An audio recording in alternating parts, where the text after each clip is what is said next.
$200 হয়েছে, মানে 20,000 টাকার মতো হয়েছে। আপনার টাকা না, কিন্তু এটা ফান্ডেড অ্যাকাউন্ট থেকে আপনি উইন হয়েছেন।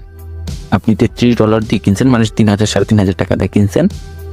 তারপরে যায় আপনি 25,000 টাকা উইন করছেন।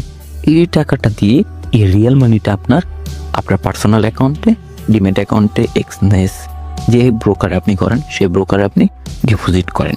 তারপর থেকে আপনি একটা সুন্দরভাবে যেভাবে করতেছিলেন আরও সিস্টেমটাকে আরও ভালোভাবে বুঝবেন।